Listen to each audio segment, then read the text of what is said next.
আজই ডাউনলোড করুন আর এনজয় করুন আপনার পছন্দের শো। ঋষি ব্যানার্জি ঠিক না ভুল, ভালো না খারাপ, আমি বুঝতে পারিনি এখনো।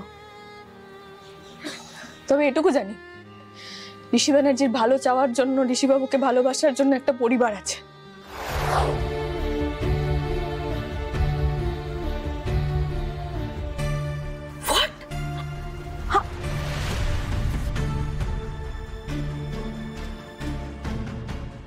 সত্যি করে বল দিদি,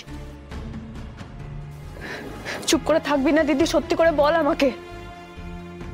তুই বুঝতে পারছিস না, তুই বুঝতে পারছিস না তুই কিসের মধ্যে জড়িয়ে যাচ্ছিস, কিসের মধ্যে ঢুকে পড়ছিস। বারবার অন্যায় করে পার পাওয়া যায় না দিদি। আমি কি অন্যায় করলাম, কি করেছি, আমি কি বলছিস আমি কিছু বুঝতে পারছি না। বারবার তুই হাত ফসকে বেরিয়ে যাবি, তোকে কেউ ধরতে পারবে না, এটা ভাবাটা কিন্তু বোকামি দিদি।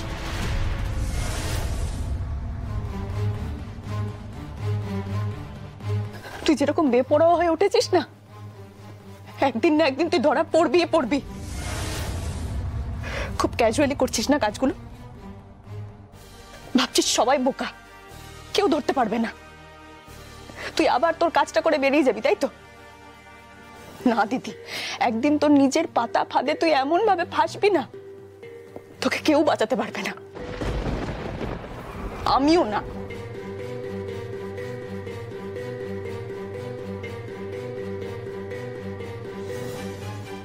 দাদা, আমি এতক্ষণ কিচ্ছু বলিনি, এবার আমার কথাটা শোনো। দেখো, আমরা এ রাজ্যের বড় ইন্ডাস্ট্রিয়ালিস্ট, ক্ষমতাশালী লোকজনদের সাথে আমাদের ওঠা বসা, কাজ কারবার, আমাদের ক্ষমতাও কিন্তু কম নয়। আজকে ঋষিকে কিডন্যাপ করেছে, কাল বাড়ির অন্য কাউকে করতে পারে। একের পর এক আমাদের উপর আঘাত আসছে, কোন অজানা শত্রু করছে আমরা জানি না। না দাদা, ওদের আটকাতে হবে, আমাদের ক্ষমতা বলে ওদের আটকাতে হবে। জ্যোতি, হ্যাঁ বলুন।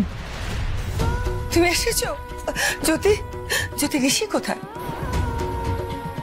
স্বামীটাকে নিয়ে গেলে আর ফেরত আনতে পারলে না? কোথায় রেখে এলাম আর ঋষিকে? বলো না, বলো কোথায় রেখে এলে, বলো। I am sorry aunty.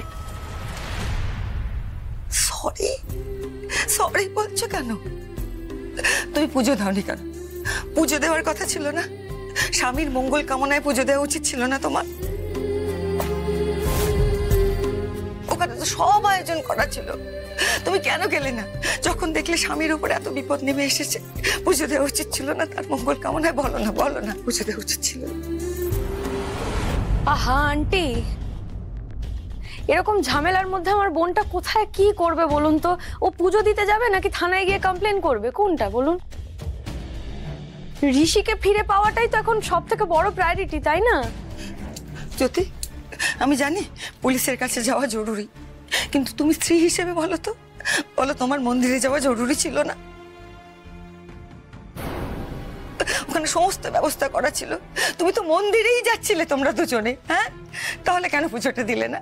কেন স্বামীর মঙ্গল কামনায় পুজো দিলে না? বলো না, এত বড় বিপদ আসার পরে কেন জ্যোতি, কেন?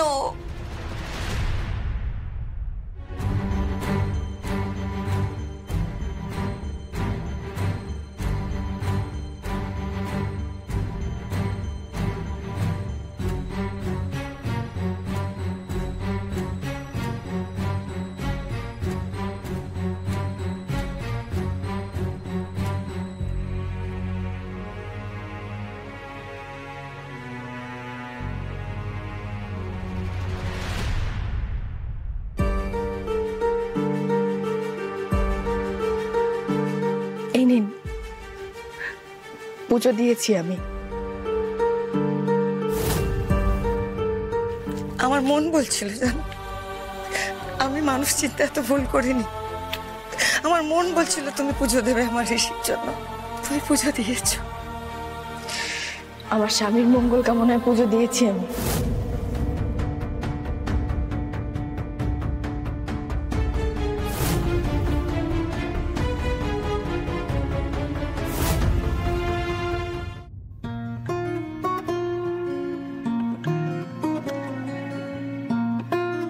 আমার ছেলে ঠিক ফিরে আসবে, কারণ তুই যে প্রার্থনা করেছিস, তুই যে আমার বৌমা,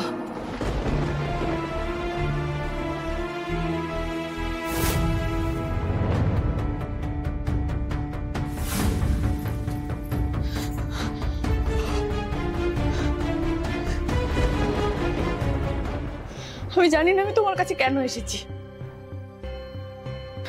আমি যে মানুষটার ক্ষতি চাই, যে মানুষটার সর্বনাশ চাই, যার ক্ষতি করার জন্যই আমি এখানে এসেছি,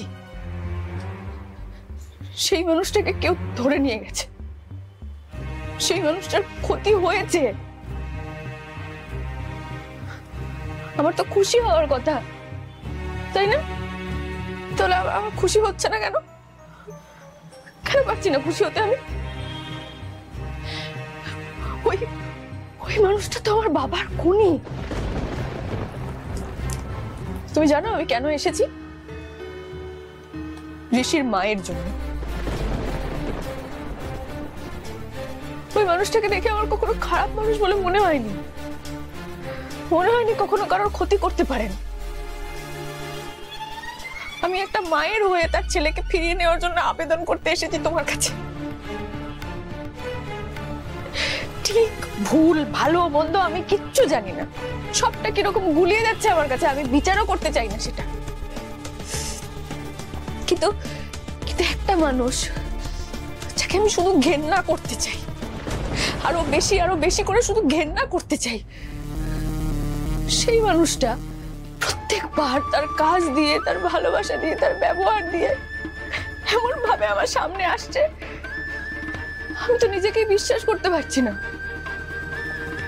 আমি কিছুতে মেলাতে পারছি না। এই মানুষটা কি করে আমার বাবার খুনি হতে পারে? এতটা অভিনয় করতে পারে? কখনো সম্ভব? আমি জানি না ঠাকুর, ঋষি ব্যানার্জি ঠিক না ভুল, ভালো না খারাপ, আমি বুঝতে পারিনি এখনো। তবে এটুকু জানি, ঋষি ব্যানার্জির ভালো চাওয়ার জন্য, ঋষিবাবুকে ভালোবাসার জন্য একটা পরিবার আছে।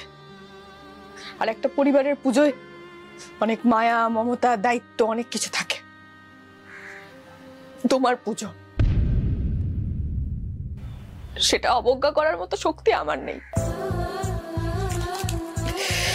তাই জন্যই আমি হাত জোর করে তোমার কাছে আবেদন করছি, আমার এই পুজো তুমি গ্রহণ করো ঠাকুর। ঋষি না ফিরলে